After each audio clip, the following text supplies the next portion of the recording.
everybody. Hi. Hello. I am Dave Jones. I'm active online on Do-It-Yourself Christmas Forum. My email's there. Feel free to hit me up about anything that's of interest to you. I've been doing displays for,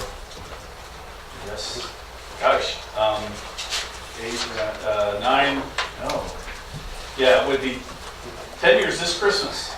And it's going to be an interesting year. I'm literally moving from a suburban house to a out in the country house. So my last two houses I've lived in, my house has been 20 feet off the road, and now my house is 200 feet off the road. So I think I'm going to have to go with lots bigger things and lots more where my house was always, and the mega tree were always the focus. I think I'm going to need to come up with props and spinners, and as we all know, when you put stuff in your yard outside, everything suddenly looks so much smaller, doesn't it? You can buy this thing that you think is huge, and you stick it out in your yard, and you're like, what is that? Okay. So I'm going to talk about two things today. Quickly, I'm going to talk about FM broadcasting, because if you're doing a synchronized light show, you're doing that, right? And so this is I'm giving the same talk that I gave at the Christmas Expo 2 years ago, shortened up. And then Bill asked me to talk about 3D printing and how it can apply to this hobby, which it can a lot. And just blast questions or comments out as we go through this. So, again, if you're, so you decide to do some music, right? Because you've got a synchronized display. So I'll give you if you remember just one piece of advice, it's this.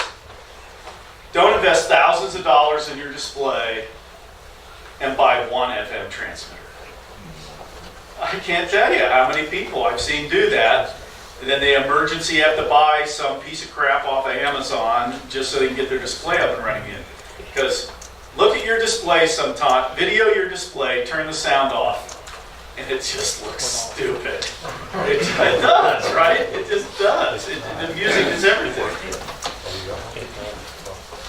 So, here in the United States, if you broadcast on AM or FM, you're a radio station. In every facet, every legal facet of the way, we're all radio station broadcasters. And here in the United States, you can be a licensed radio broadcaster, or the United States, and we're going to talk about this, has a category for unlicensed broadcasters, which is us. Well, we're going to talk about that. So the prior slide said, don't worry about the power of your transmitter so much, focus on quality. And there's two reasons to focus on quality of your transmitter and your entire sound setup. One is, you want it to sound good when people are sitting in their cars, right? But there's actually a technical reason you want to go with high quality stuff, and that is, and we're going to talk about this, is, believe it or not, you can do bad things with your FM transmissions if you don't pay attention. So, just so you know, now am I losing it? Okay, that's the resolution on it. Anyway, so you might see this, and if you go do some of your own research, you are allowed to transmit as an unlicensed radio station operator, and believe it or not, that's what you are, as far as the government's concerned, under something called Part 15 of the radio transmission rules that are written by the FCC. So, what does Part 15, and you will actually see some transmitters say Part 15 compliant. What does it really mean to be Part 15? And there's just this one rule, and it's this super technical definition. It has to do with how much power your transmitter radiates, what's the oomph behind your transmission, measured with certain equipment at a certain distance from your transmitter. All right? Now, so, and believe it or not, it's these two values. It's, if you're, and by the way, you're legally allowed to transmit in AM way more power than you are in FM. Nobody here transmits in AM though, do you? Right? So, and look at these values. So your AM transmitter technically is allowed to be 0.05 watts or 100 milliwatts. Your FM transmitter legally should only be 0.01 microwatts, which is 1,000 milliwatt. So all this to say, almost all of us are illegal transmitters. You may not want to believe this, but you are. So here's what really matters. Because technically, here's how it really works out in FM. You really shouldn't be running a transmitter that can go farther than 200 feet. Because the rule is really there, and they created all these things, the FCC, for specific use cases, like if you've ever been to church and they've got the hearing things for people that are hard to hear so they can hear what's going on in the service. You know, it's literally for local transmission. So there's almost no question we all exceed the rules. So what's the horrible way to do? So if you buy a transmitter and you can hear it a mile away from your house, you're way over the rules. And if you want to try and be more in the rules without changing your transmitter, you can buy a thing called an attenuator. And it literally fits in line with your antenna hookup, and it sucks power out of your transmission, you know, essentially. So if you want to try and be more compliant, you can do that. This is an actual PowerPoint slide of the van, all right, that the FCC drives around and can find your transmitter in a minute if they so choose. Excuse me, how does that, you said it plugged in, how does it actually work? Are you going to get to that, how it, you said it draws power? The attenuator? Uh-huh. Oh, it literally puts, think You of it as got to dumb it down resistance. for me. So, Yeah, it literally, it would be like clogging up the drain. It would be like if you were like taking a drain at home, water could still go through it, but you shove a bunch of fiberglass in there. She's asking, how would you wire it up? Basically, I'm blocking. Oh, how would you wire an I'm attenuator keeping up? that down so it gets in the range you need to be at. okay, So it's basically gonna be a You would physical block. take your cable Kind of, that makes sense? kind of. and this is your antenna, and you either put the attenuator here and here, or the end that goes into your transmitter. You put it anywhere in the path going to your antenna. It'll screw in line with your antenna It cable. looks like a little adapter that you So- screw on. So like at my house, because I live out in the middle of nothing, and I have like a tree line on one side of like some pine trees and stuff, and then the other side is like nothing.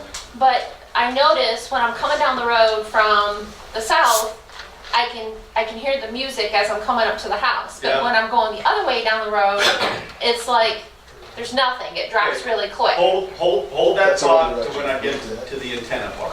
Okay. And then ask me again, Okay. because I will forget. Okay. So I'm just letting you guys know that it is, everything's out there where if you do bad things, you will be easily caught. Now, I have not read there is not a single solitary report of any Christmas light decorator transmitter getting in trouble. And that's because most people are being smart. And I'll tell you, on the online forums, every once in a while you read about somebody's new to the hobby and they buy this $100 transmitter off Amazon, and it's not measured in milliwatts or microwatts, it's measured in watts. Now you gotta understand, that's the kind of transmitter that can go 10 or 15 miles. And it's like, oh geez. Well, for one thing, and we're gonna get into that. The other thing, this is around quality. The reason you want to buy a good transmitter, a quality transmitter, is because anytime you think of radio waves as sound, they're just at a frequency our ears can't hear. Think about when you hear a bell or a gong. You know how you hear the tone you originally hit it, let's say it's a C, that you'll hear what are known as harmonics. It's like the same tone is at higher frequencies or lower frequencies. Well, that happens with radio transmissions. If you have a crappy transmitter, all right? And they're called harmonics, and it just so happens that if you have a crappy transmitter and it's generating the second harmonic, you can interfere with airport navigation beacons. I mean, like stuff that you could really screw something bad up. So, again, this is just to let you know, just encourage you to not run crappy stuff. And I'm going to talk about a couple of ways you cannot do that. So you mean like if you're near an airport or like the plane's flying overhead? If you're near an airport. Okay. Or your emergency responders, your fire department. Okay, if that's just one example. There's lots of examples here of why you should do the right thing. Yeah, I don't know if I had some of the other ones up as effects. Those are just all airport ones, but there are other ways you can interfere with other things. I just think that was the most extreme example. Can you imagine? Well, I didn't want a plane like crashing in the field. So. A lot of people see your show, though. He's coming in for a closer view. All right, so here's the real most practical thing that you've got to make sure you're not doing. You better not be, otherwise somebody's going to knock on your door. You better not be interfering with a commercial FM broadcaster. Okay? How about You better not be interfering. So we want to see non-com is different. So non-com as opposed to commercial, but a licensed FM broadcast. Yes, that's what I'm talking about. I mean, No, as far as So here's the non-com versus point, commercial, because- they're all, non-com versus commercial are considered the same They're all from a licensed. from a licensing standpoint. If you interfere with one of them, it's just like interfering with a commercial station. that's correct. So the nice thing is you can go online, and you can go to this website, you type in your zip code, and again, my slide isn't displaying properly. I don't know why. It's the antenna. But at my house, out by the Columbus Zoo, these are the two frequencies that I need to choose from. It means if it gives you a best on this website, it means there's nobody broadcasting on these, no one in your area. This means there are broadcasters, but they're pretty far away. You better stay away from these. Okay? Now, I'll tell you where you can get burned with this, and it's happened to me. When I moved from Columbus to Dublin, I had to change frequencies. I bought all new signs, and I go to set them up. I'm setting them up in November, and I turn on my, I keep a transistor radio tuned to my frequency, so I know what's really going on with my show. And I flicked it on before I started testing my show, and I'm hearing Christmas music. Not yours. So, in the United States, especially in urban areas, there are seasonal, Christmas-only broadcasters where the station fires up and it runs from mid-November, through New Year's, and then it goes dark. All right? So, just be aware of that. Because what happens is, unless the radio station's right next to your house, if the radio station's antenna is 20 miles away, but people get good reception, when you turn on your transmitter, for people that are, your transmitter is going to just totally blank their station out for anybody within your radius. You will overlay their signal. And that's what you don't want to do. Because if suddenly somebody's favorite show, they can't listen to it anymore, and they know to call the FCC about it, you will get investigated. And just so you know, the way it works is, if it ever happens to you, the FCC, this is considered, if you're stepping on something, the FCC is allowed to enter your property and seize your equipment without a search warrant. because it is considered something, it is considered an imminent public danger. So, and if you do step on somebody and they call and the government actually comes to your house, the best that will happen to you is they will seize all your equipment, you will never get it back again, and you better hope they don't fine you. Right? So, because what we aren't doing, but there's another term that's used for this kind of people that FM broadcast, they're called pirate broadcasters. Those are people that are trying to be commercial stations at commercial powers and not legally register their stuff. That does go on. Okay, so you go out, you get a sign, you've got a frequency, and you got to advertise it. So you can either have digital signage like Dan talked about, or physical signage. Just to let you know, I've gotten posters from Shindigs and Vistaprint. I need an assistant. Oh, okay. Come over. All right. This, for example, is this is a Vistaprint. This is an example of a sign not to design. This is one of my early signs. It has a lot of neat stuff on it.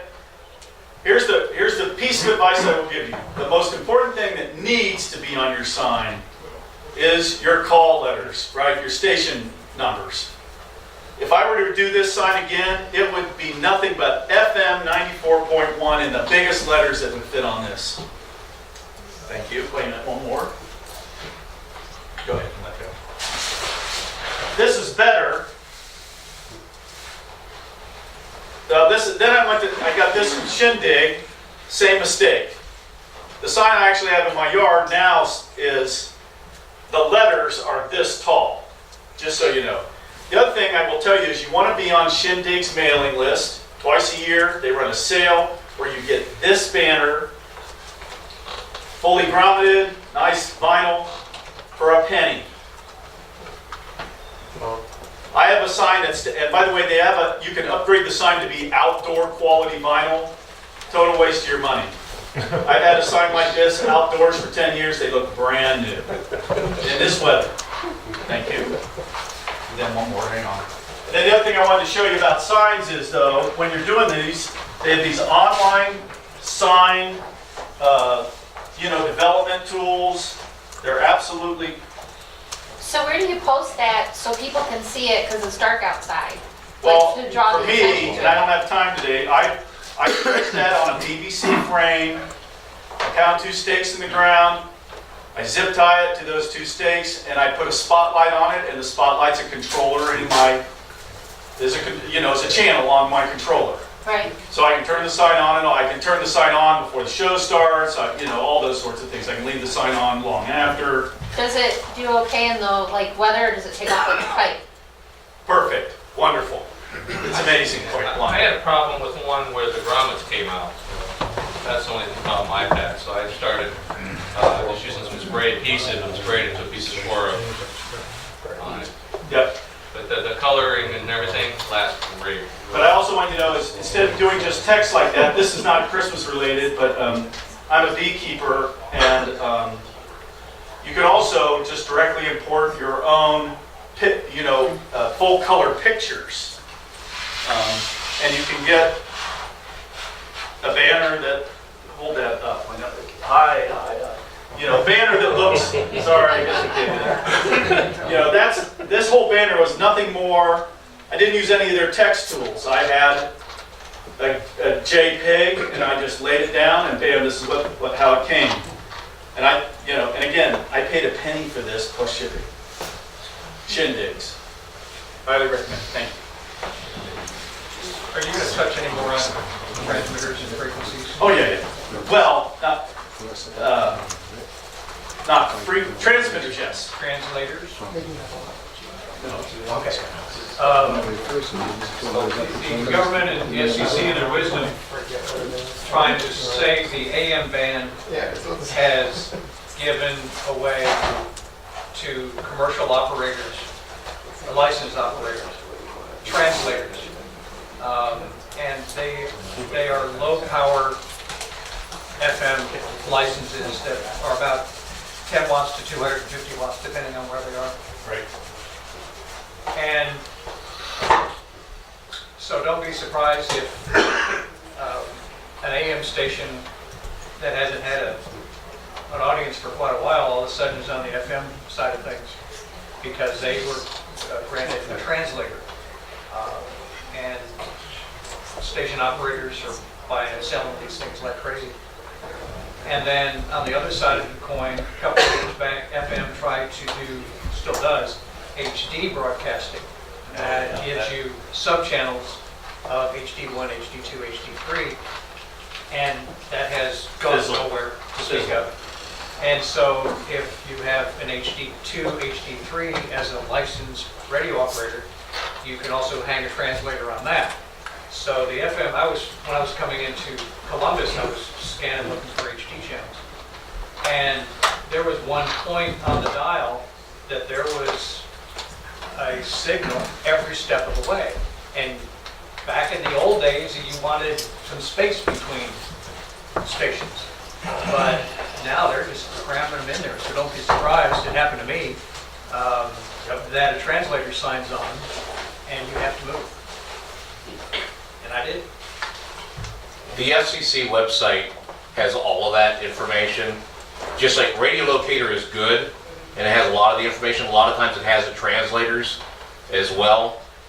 But as far as being accurate, the most accurate source is going to be the FCC website. It'll even show you contours of what the power output is. I work for iHeartMedia, so I understand this stuff. But you can get the contours to see exactly what the power output is of a particular station. And there's one thing, if you're going to try and choose a channel, the rule for the FCC is what they call third channel adjacent. Yep. So if you look at an FM band, let's just say like here in Columbus, 92.3 is the country station. You don't want to choose 92.1. You don't want to choose 92.5.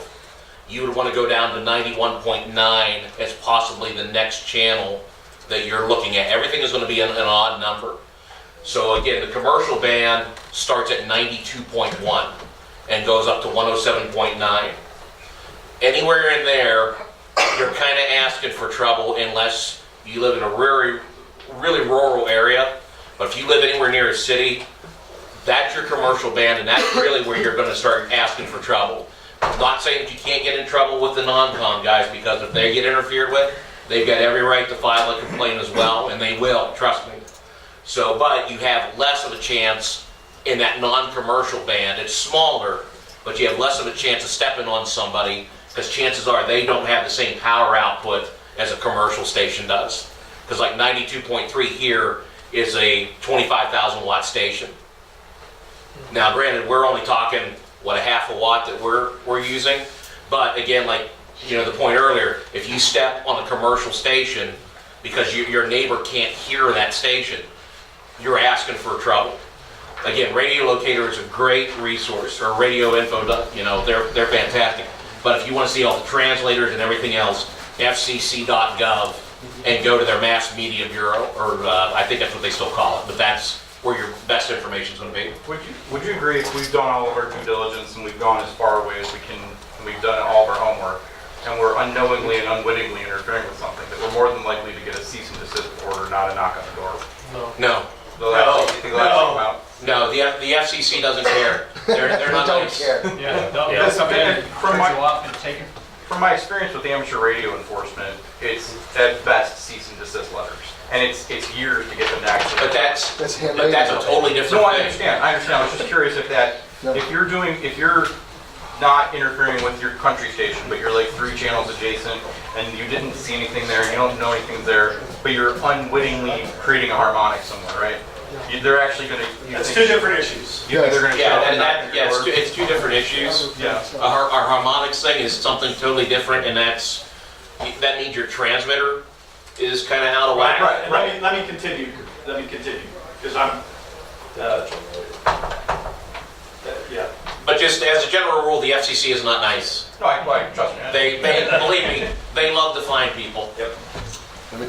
By the way, you might hear a term called RDS, stands for Radio Data System. If you've been in your car, you'll see most stations today will either put their call sign up on your display or the song you're playing. You can get transmitters and integrate whatever you want. You can also broadcast that text, just so you know.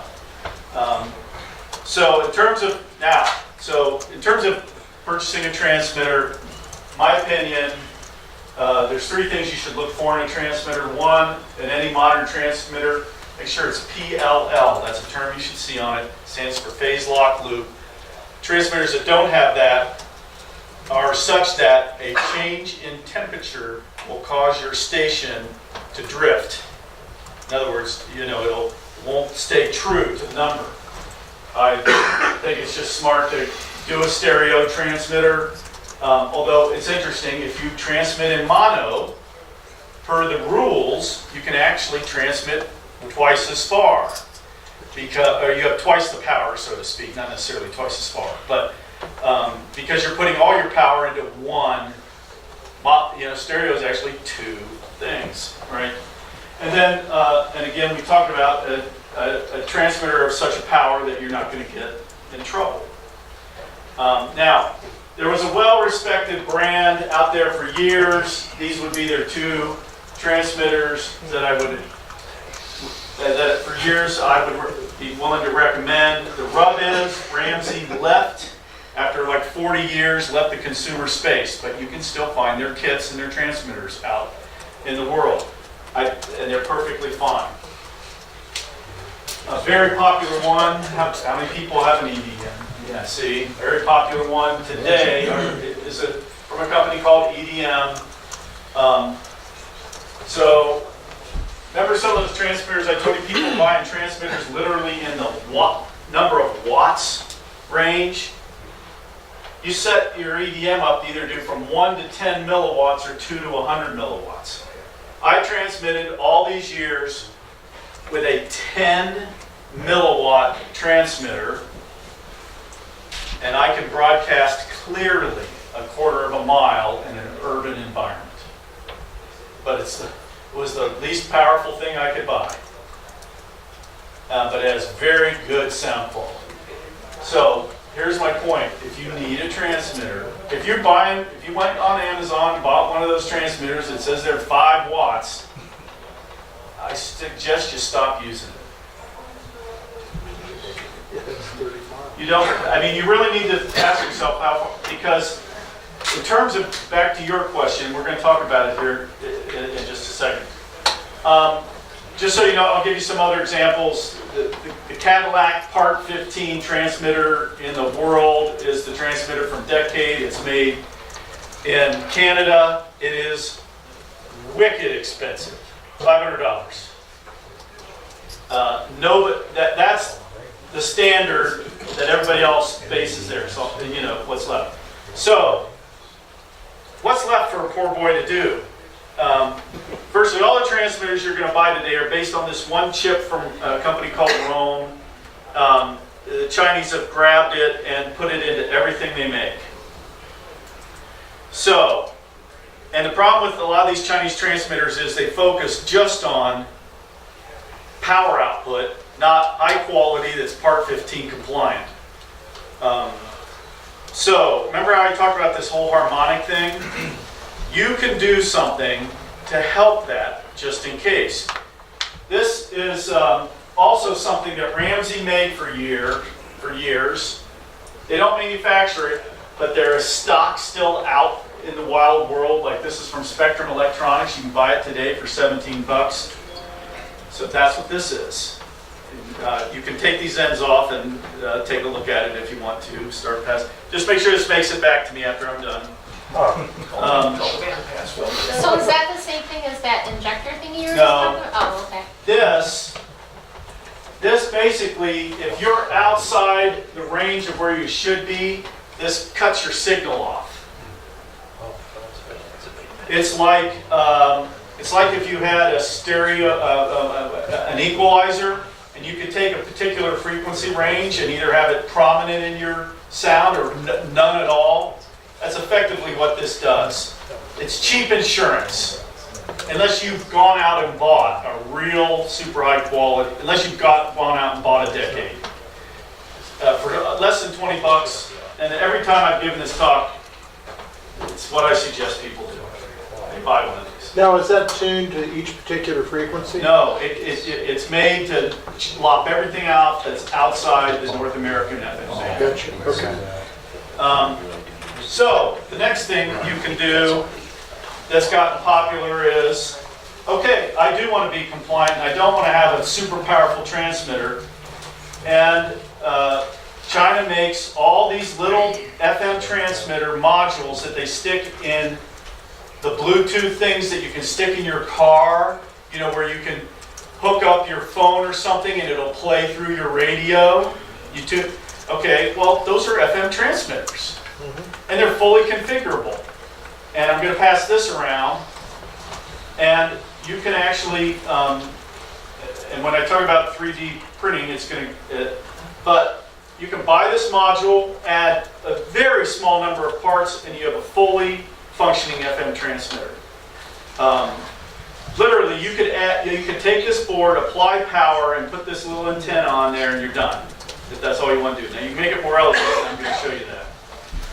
By the way, it's wicked inexpensive. These modules are less than $5. Like, that's $5, and that antenna's $1. That's a And if you don't have a backup transmitter, at least maybe that'll motivate you to get one. That one that you had pictured, that's actually a wireless bug. It's got a microphone. Yeah, it does. That's true. Oh, it is. That's what it's made for. Those also support RDS too. You solder 2 wires to it. Yeah, there's all kinds of things you can do. It's very full functional, but I'm saying you get a basic FM transmitter. Okay, antennas. Have you ever heard, real quick, because I know you're low on time, I'm sorry, but have you ever heard of like people in their new car can't pick up your signal? Yeah. I had like a person out front that had that happen, so I didn't know if you were going to touch into that too on how to help that. They have crappy antennas. It's that simple. It's a manufacturing defect in the car manufacturer. It has nothing to do with you. They literally have put unsensitive antennas in some of these cars, and they can only pick up super strong stations.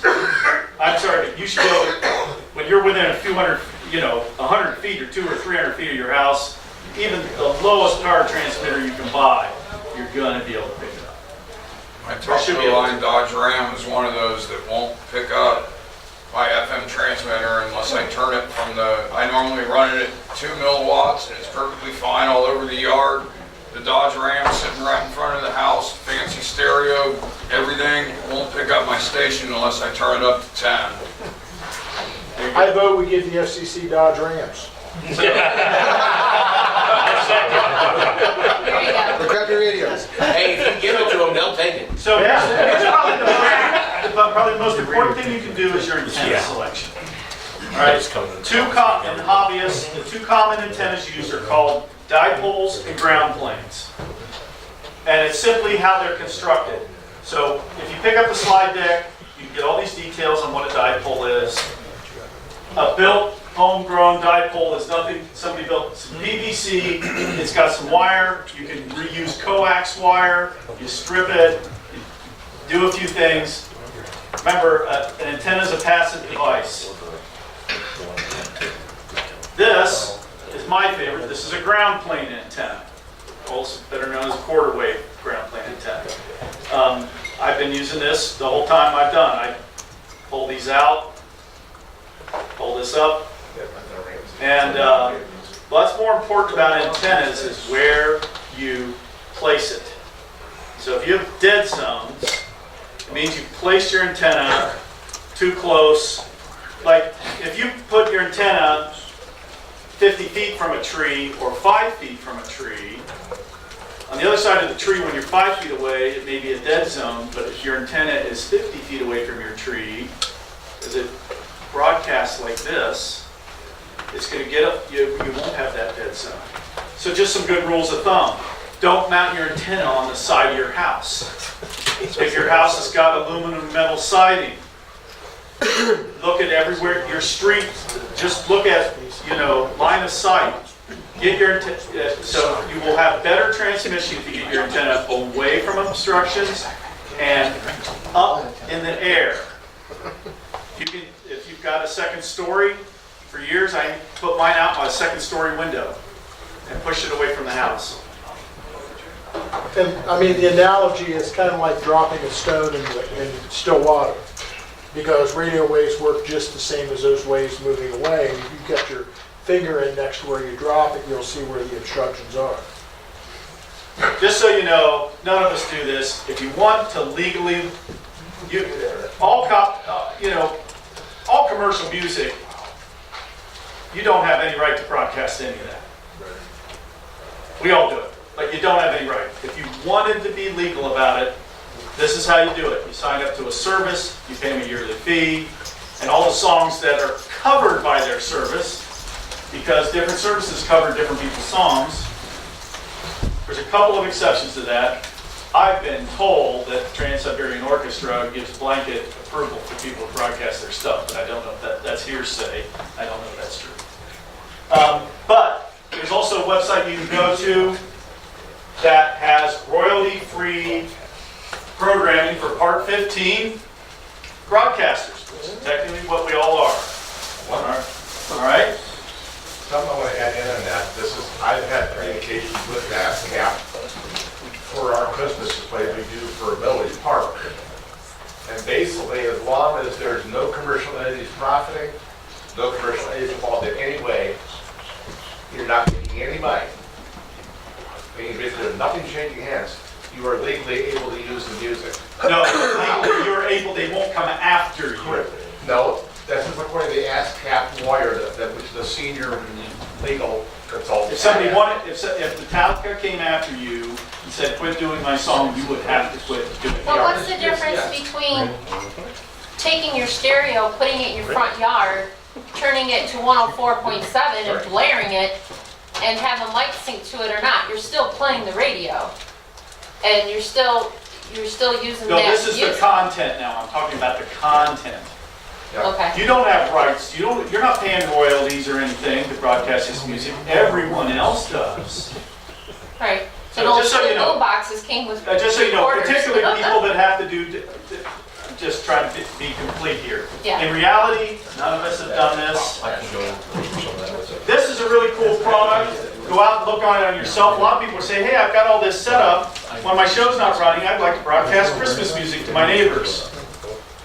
This is free radio station automation software. It allows you to interject voiceovers, quote commercials, PSAs, all of that. Fade in, fade outs. And they've got a version you buy and a free one. And if this is a hobby you want to pursue, here's a good website for low power radio broadcasting, hobbybroadcaster.net. Okay, gonna change subjects here. 3D printing. Okay, if you are new this year, pass this around, or if you didn't get one last year, if you got one last year, don't grab one, because I don't have 60 in here. Grab one of these out of this box, and then we'll go over that. 3D printing. 3D print. By the way, I brought one. I don't have it running because it takes long. I have a 3D printer out here on the shelf. I'm more than happy to talk to anybody about a real one if you've never seen one. Take this. This is a custom-made tool just for our hobby. And it is designed to do nothing more than push, without tearing your fingers up, your hands up, push a bullet pixel into a Boscoyo pixel strip. Bam, bam, bam, bam, bam. Put it in, bam, put it in, put it in.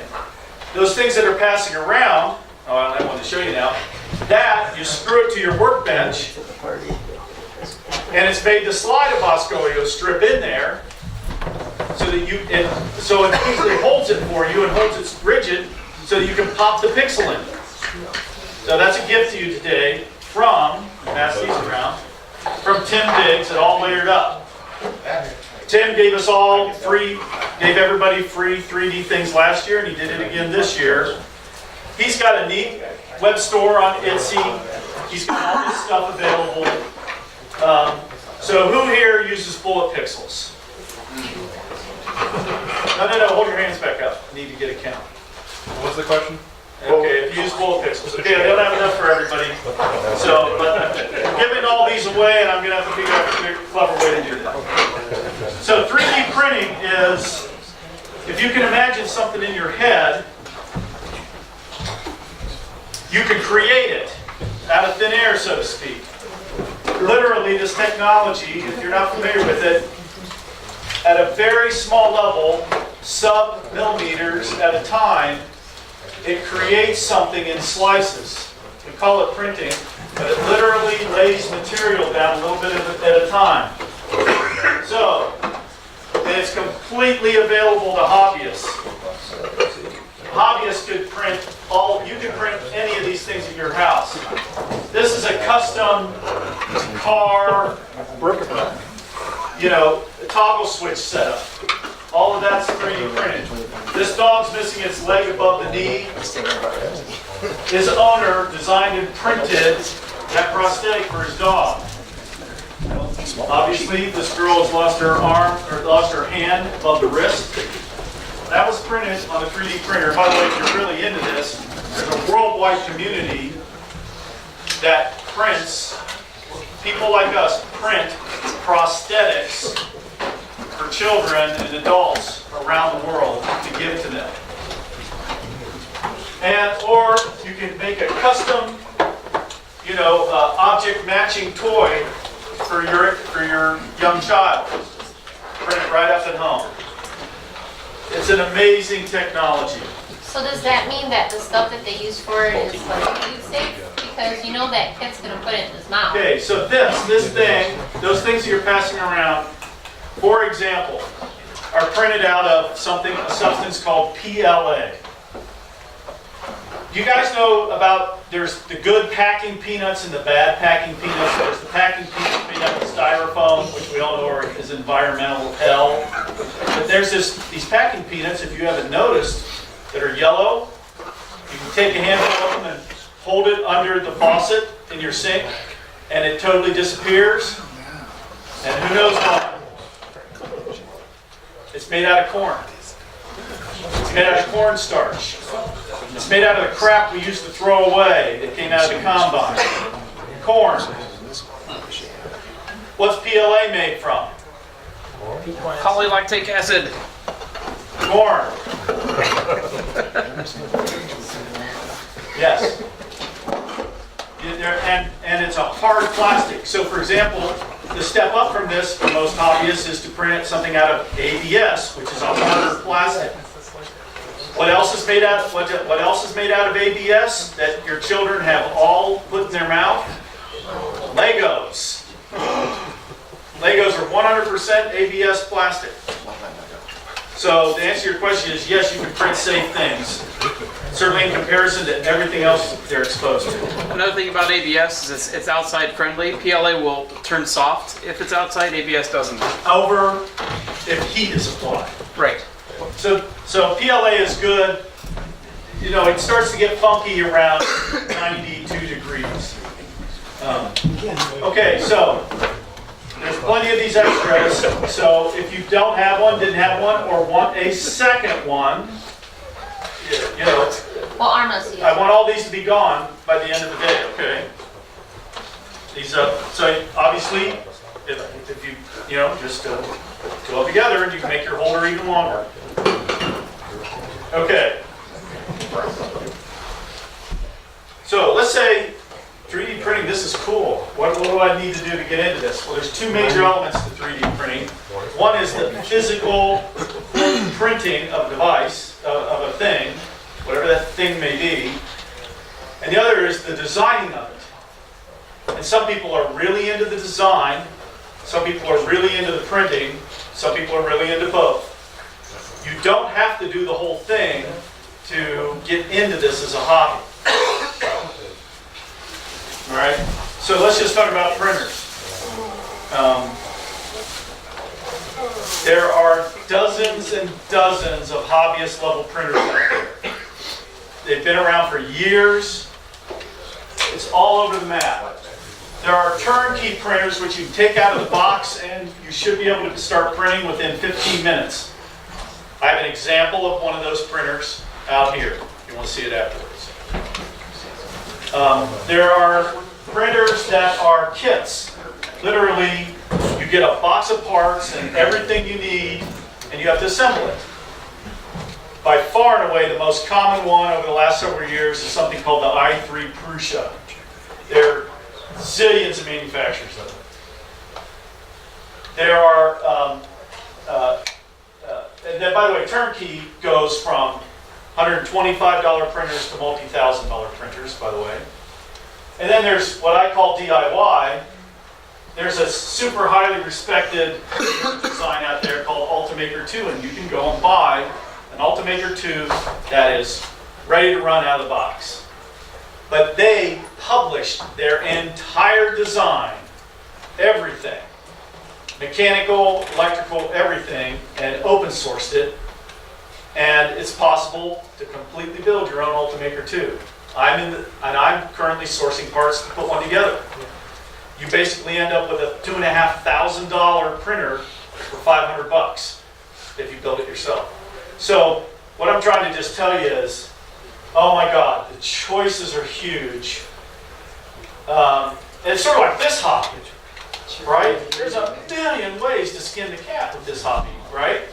So you need to, unless you buy one that's ready to run out of the box, even if you do that, you've got to connect with a community, you've got to be active in an online forum, you've got to have some friends, you've got to be active in a maker space, something so that you're not doing it. Otherwise, you're going to get frustrated and I mean, not everybody. If you're me, you're going to get frustrated, you're going to fail unless you connect with other people. Hey Dave, there was one thing that you didn't have on there. I was talking to the guy at Micro Center the other day, and he brought up a really important point. He says, you know, such and so models used only their proprietary filament. Oh yeah, well, there's a million things we can talk about. But that's a thing that affects your in-product cost when you're using it. By the way, what all these machines use is this plastic string that looks, it is exactly, to tell you the truth, the same thing as weed whacker string. You know, it comes in different diameters and it comes in every color of the rainbow and it's made out of different substances. But if you were to look at it, you'd be like, that's the stuff I put on my weed whacker because it's exactly what it looks like. So are you just saying it looks like it, or it's the same stuff? It looks like it. Okay. It's not the same stuff. Yeah, because that's what he first said, is this is the same stuff. Yeah. Now, I will Those tell you gonna try this, some there are little people that have gone out and buy weed whacker string and print with it. Because the way this technology works is you feed in this plastic string and it melts it and lays it down a microscopic layer at a time until it builds this up. You can actually use weed whacker string. Nobody does it. Tom. I think weed whacker string has fiberglass in it. When people try that as an experiment, it'll tear up your nozzle. Oh, it's not what you want to do, but it will Yeah, print it. they tried it. Yeah, if he was If gonna it can do, melt it he's will got print it. probably 3D printers for sale, because he wasn't telling us that little tidbit of information. Well, I can't possibly tell you in a half an hour. But he's the disclaimer guy over here in the corner. So there's the hardware side, there's printers, but how do you come up with something to print? Somebody or you have to design something. So Tim got in a piece of software and he designed this, right? He's also a Christmas light hobbyist, so he knows exactly what he's doing. And he came up, and by the way, this is his second generation. Last year, if you were here, he gave his first generation pixel pusher to the room. And then he sent a bunch of these today. And again, I'm gonna have to figure out how we get those away, but. Hospital. So, here's a laundry list of Call her Tab. software that you can use to design three-dimensional objects. And it's by no means an exhaustive list. But it's a lot of the most popular ones. For most hobbyists, they're gonna grab one that's free. All right? So, and again, so this would be considered a top 10 list of software that's free for beginners. And again, email me, warrior@yahoo.com, and I'll send you the slide deck where you'll be able to see everything properly.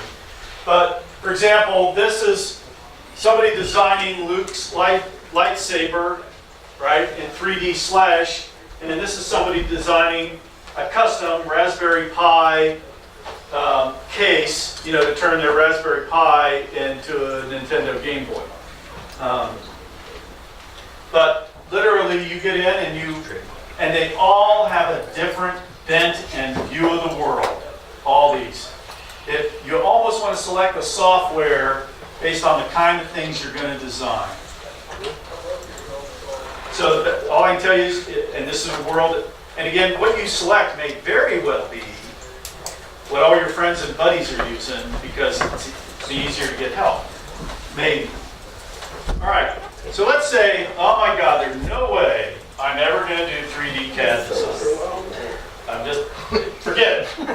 There's no way I'm going to do it. Okay, so there's this thing called Thingiverse.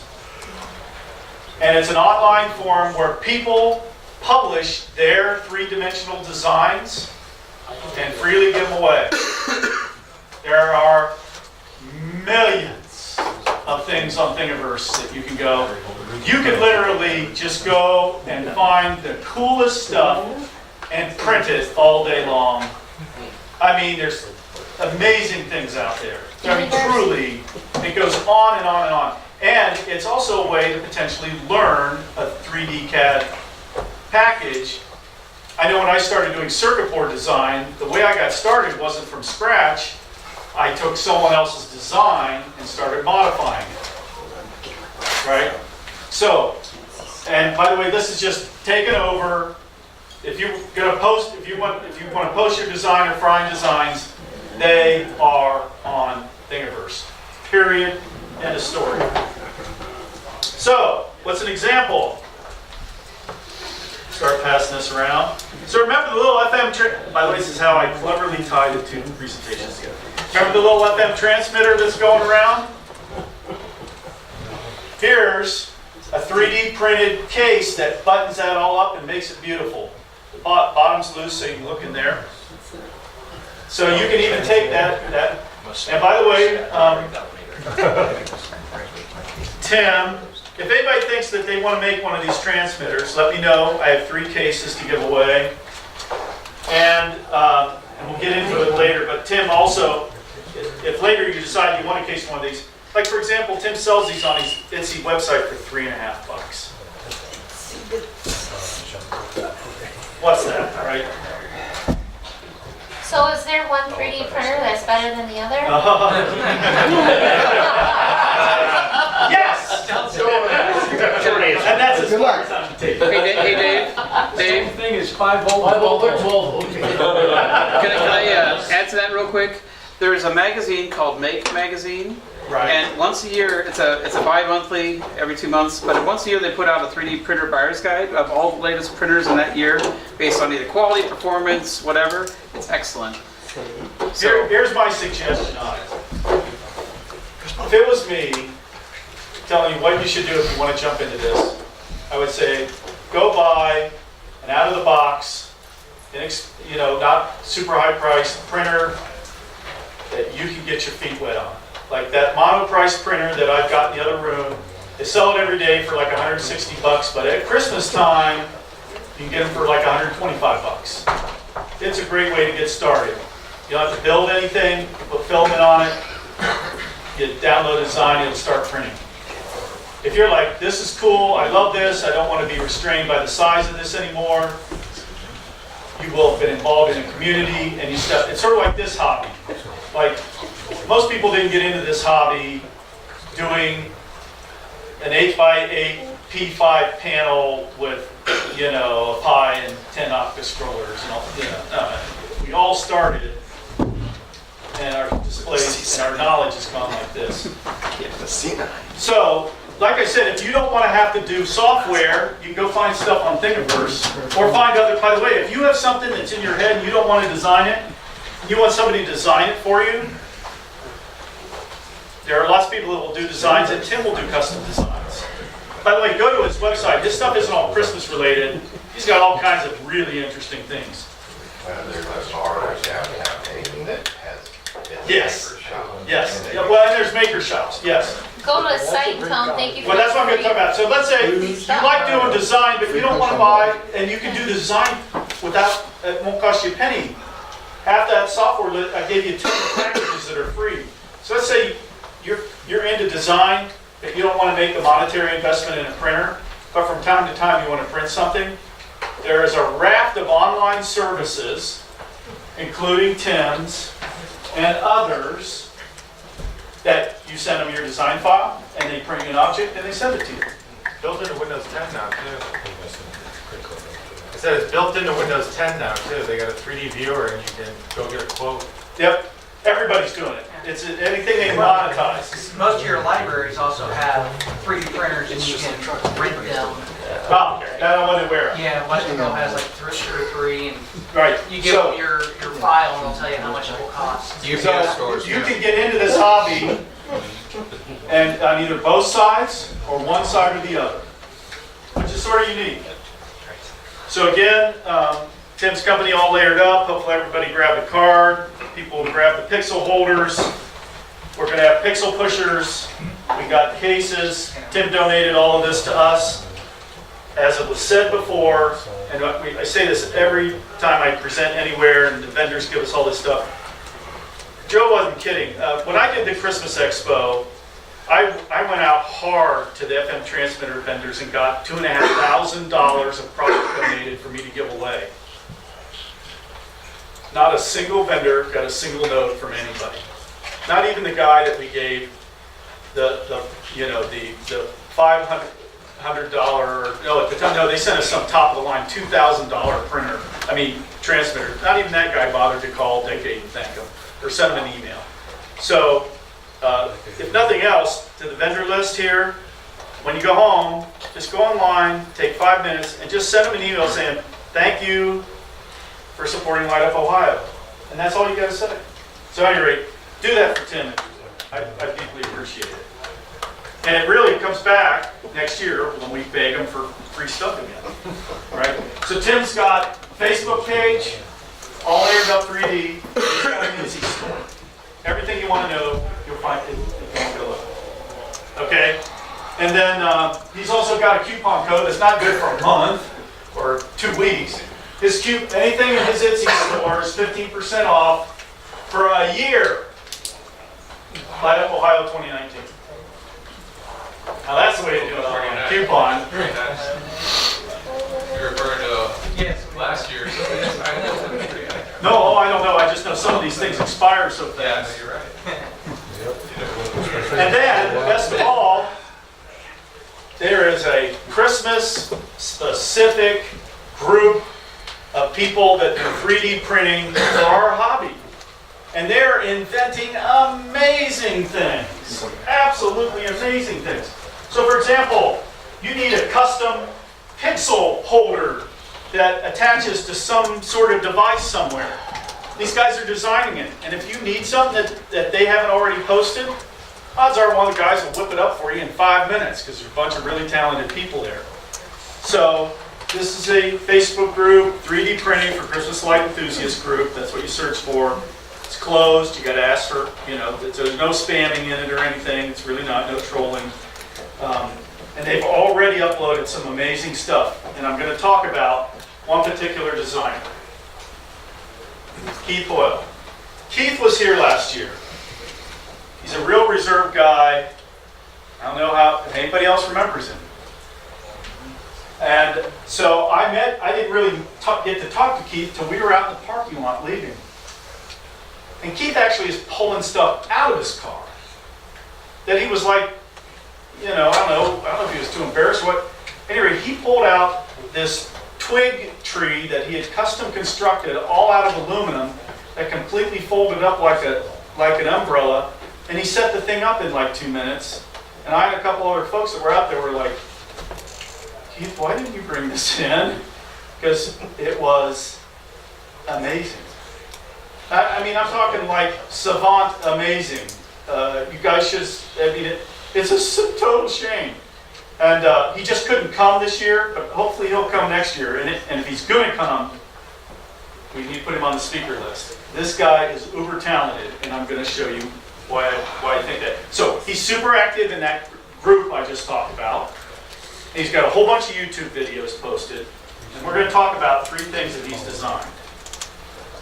First up, this is a 3D printed prop building element that Keith has designed that he calls the true 3D sphere.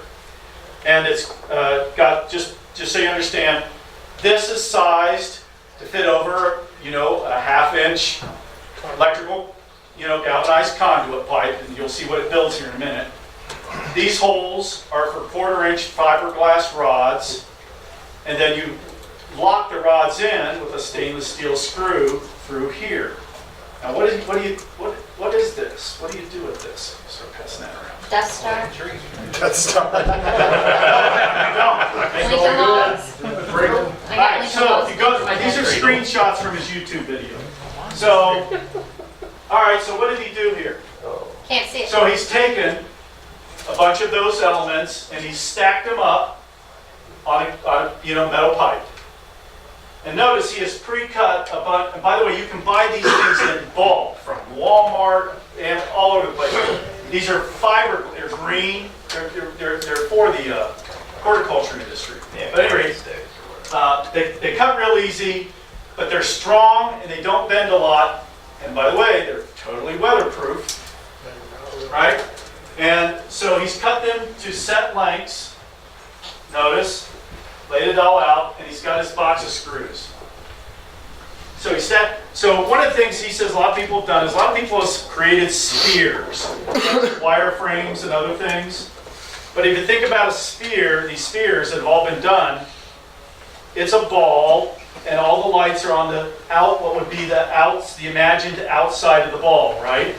Most of us have probably seen these kind of elements. He wanted a sphere where the lights went through the sphere and constructed this 3-dimensional image. So here's him constructing it. So he stood it up, and of course the short poles go here, the next size up, largest, and then back down. And it spins around. So that's how you construct it. So it's tapered at the top and the bottom. Yes. Okay. Here it is populated with pixels. All right? By the way, you can populate this with LEDs too, if you want. Now, my screenshot doesn't do this justice. You've got to go to his YouTube page. But this looks unlike any other spherical element I've ever seen once you light it up and start animating it. Because it flows and ebbs, and your effects literally go through the interior of the ball and come out to the edges. It's cool. How many of those you building for your new house? Trust me, the next thing I'm going to build several of them. But anyway, what drives this is nothing more than this. He was able to completely customize this to exactly his need by 3D printing. Because what the core of all this is that hub that's being passed around. So then he said, what's next? This is the next creation he came up with. So this, of course, 1/2 inch EMT, got great, super strong, non-rusting pipe. You can put a set screw in there. This thing is meant to mount, well, most of it like this. And it's to be able to build spinners. So he takes this, you put equidistant fiberglass rods in there, you lock them in. That's what he's built here, right? That's this. And then you mount your pole on the ground. There you go. There it is with pixels on it. So, real. I mean, once you printed this, and you can build this totally weather resistant, strong spinning prop. And a lot of people have done lots of different things with PVC pipe and all of that. There's also the wind profile of this is much less than most people. What you view. I think it's pretty. Can you make that for a wiper motor? Well, the point is, probably you could do whatever you want with it, right? Well, a wiper motor. So Keith's been on a tear. He just finished this. Otherwise, he probably would have sent me one. He's like, okay, I did this tree last year. He calls it a twig tree because it's not a mega tree. It's a twig. You know the commercial twig trees you can buy where you get the random spacing of the things? Well, Keith wants to recreate that, but be able to use the technology and the lights and all the things that we do. And he wants it to be far more storable than the stuff you can buy. So he got in his CAD design software, and he came up with another mounting thing. And this is like rocket science stuff here. These arms, you can see where this is going. This is going to mount on a pole. There's going to be fiberglass rods come out of here. But and you'll see, I've got pictures of this. This piece here pivots. There's no pin, there's no hinge. Literally, the hinge is internal and was created on the fly through the 3D printing process. As this element was being created. I know. It's like, are you kidding me? So this should look like a familiar picture.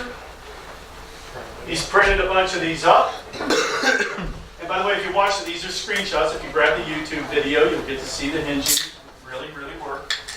And his screws and his pole and his pre-cut fiberglass pieces. What are those rods? I keep hearing you mention those fiberglass pieces. What are those? I've never seen them. They're green fiberglass rods, and they're literally sold for gardeners. Like stakes? Or Yes. Yeah, you Tomato steaks, marking right? my driveways. That's right. Other than, like people who mark their driveway in the winter and put a flag on it. Right. No, It's a fiberglass stake. $1. The neat thing about it is they're cheap, strong, and no rot. Combine the bolt. And that's right. And that's what he does. Yeah. And you can get bunches of them cheap. Okay, so here's what. So again, this is a twig tree. So you spin the elements so that you don't line all the arms up, so so that it doesn't look like a mega tree. It looks more like it's random branches coming out, So it's staggered. right? And it goes up like that, and then here's what the bottom looks like. And he makes it a point when you watch his video, if you're using pixels, you don't want to use something like strips or something on this. Again, it's supposed to be a twig tree, so he literally just does like 1 or 2 wraps, and you specifically want your pixels pointing in all different directions, so it looks random, right? And so no magic here. He does that on each arm, and he wires it all up, and Bob's your uncle, and you do all the different things you'd want to do. And then at the end of the day, when you're done, on January 3rd, you can do that. Cute. Because that's a big prop to store as it's displayed, right? It would be like storing your mega tree without tearing it down. Nobody does that. There's enough friction in the arms that they stay up. It almost seems like it would take a little tie or something. Oh, you know what I would do with that? If I make one of those, at the end of the season, I'm going to fold it up and I'm going to take my shrink wrap and just go zip, zip, zip, zip, zip, and I'm done. Turn it upside down. Or if you, exactly. But the main point is, you can fold the thing up. And he did it all with one single 3D printed part. No. That whole thing has one 3D, type of 3D printed part. You make the tree as, however many of those you print is how tall your tree is. He buys a bunch of those fiberglass poles in bulk, and you build them out, and you buy a piece of galvanized pipe. I mean, holy crap, talk about an easy, unbelievable prop that is very few parts, super easy to build, everything's easily sourced. And again, he does everything in pixels, but you can build everything I just showed you. You can build it all with the LEDs. Nobody's doing it in hands pretty much anymore. But, anyway, the point of all this, hey, I think they're all cool, but the power of what you can do in our hobby going forward with 3D printing now. If you go to that enthusiast group, those guys have got,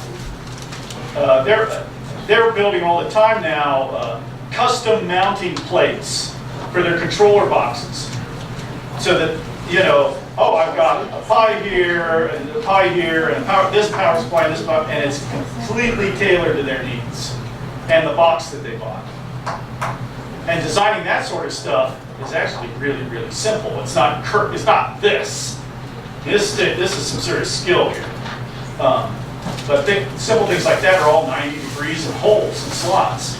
You'd be amazed how fast you can design that stuff. So, I have a question. Yes. And I'm sorry. This is like, I get that it's aerodynamic, but this has some weight to it. You bet. And he has that little wooden base thingy to that it. was just a show. Just to show. So how would you affix this to the ground so it doesn't? Well, that's the $1 million question that we've all been solving for years now. How do you hold up your mega tree? Right. It's the same thing. I mean, you're going to build a portable hole, or you're going to buy one of those super wide base things in guy wire. There's a million ways to skin that particular cat. But see, with the mega tree though, when you have the base down, even though, where we've had where the pole's bent over and snapped, you still have that base affixed to the ground, where this is cool and all, but I'm thinking if you've got a really bad northeastern wind going through, it's gonna go and spin and just rip everything out, because it's like, how would you say you did it with rebar? There's not a way to anchor it. Well, the point is you Keep it could, spinning. and the base, you could just, whatever your base is constructed of, what I would do is I would drill a hole large enough to just drive a lag screw in there. That's never going to move. 3/16" lag screw. It's never going to move. But everybody solves their pole mounting things. This is one of the things about our hobby. Almost everybody solves this their own way. And it depends on your conditions and your soil type. But the easiest way would, be to use the classic portable hole. Right. Those are well proven to work in conditions far worse than you're probably, with 30-foot mega trees.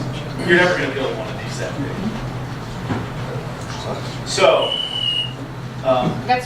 that's what I have today about transmitters and 3D printers. Oh, wait a minute, question. Could you back up and show that Facebook group again? It's 3D print for Christmas lights.